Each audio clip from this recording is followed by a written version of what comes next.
Sa ilang dekadang nagdaan, libo-libong buhay ang nawala, milyong residente ang apektado. Lalong-lalo na ang ating mga katutubo sa iba't ibang tribu at mga magsasaka. Ang mga karahasang nagawa ng rebeldeng grupo ay nagdulot ng bilyon-bilyong peso na gastos sa ating bansa, na maaring maging pondo sana para sa mga pangunahing pangangailangan ng apektadong komunidad at mga infrastruktura. Sama sa tubig ang nagayday sa subasa abusan ang kumang walay. Sa unang panahon ka ng ilang pag-inject bitaw sa mga usan ako anak ka biktima. Karon na higmata na jud mi. Dako na namang pasalamat nga nakatagamtam na mi sa kuan sa mga programa sa gobyerno. Sa naa pa ang walahong grupo usa po kus biktima anak and ila ding programa sukwahi ra sa gobyerno kay og sa akong nakita manggod nga naa pa sila walay nahimong professional sa among barangay. Lahi ra nga karon nga ang gobyerno gyud nagtutok daghan na gyud nga professional sa among barangay. Ang akong sinatian uban sa akong mga ginikanan ang rebelde pagkakaron nga na atong maayong karsada dinhi atong kabukiran hinahinay na pud sila pagpaubos ng rurinder. Maglisod gid mi atog subida kay giingnan mis mga sundalo sa una nga isa mong subida kay napa ang mga kuan kalaban. Lisod bud kay kanang magkagubot-gubot sila maapil man mig dili mi kasubida.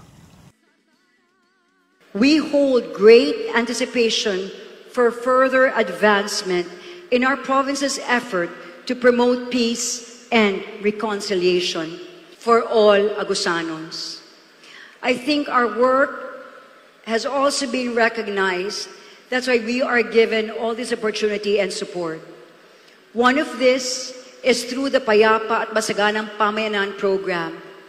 The Office of the Presidential Advisor of the Peace, Reconciliation, and Unity awarded the province a fund amounting to 317 million pesos for the following 4 projects. Number 1 is the upgrading, improvement, construction of Balang-Balang, San Antonio, Kaunlaran, Farm to Market Road, Phase 1 in RTR. Number 2 is the upgrading, improvement, construction of Kaunlaran, Masundong, Sumubay, Farm to Market Road, Phase 1, connecting both RTR and Cabadbaran City. Number 3 is the upgrading, improvement, construction of Mahaba, Belwang, Farm to Market Road, Phase 1 in Cabadbaran City.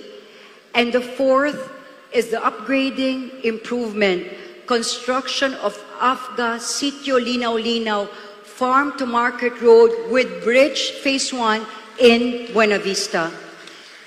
These projects, ladies and gentlemen, with their completion, we are proving our government's effort to finally put an end to the decade-long communist insurgency.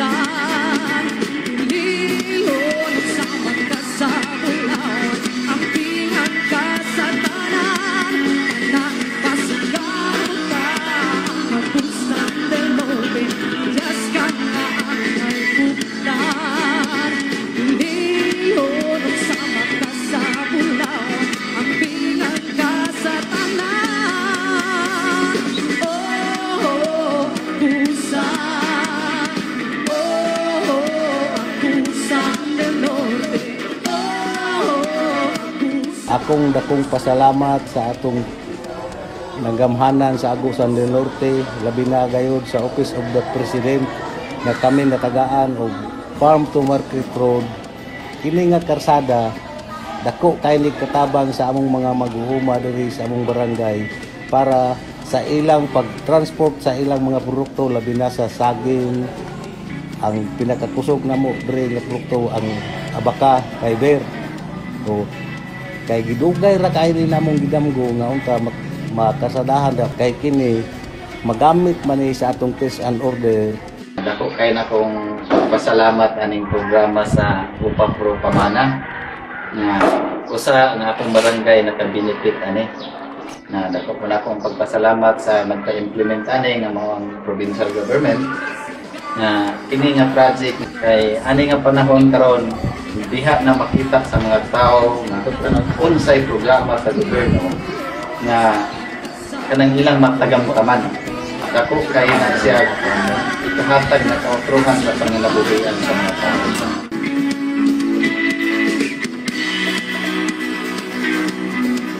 Ako si Baibibit Kalinawan. Ako si Joel Bisnar.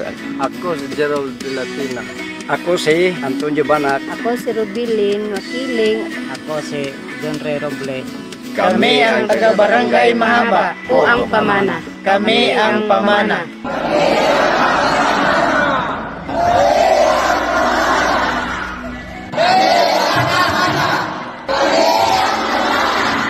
Tayo, ang Pamana.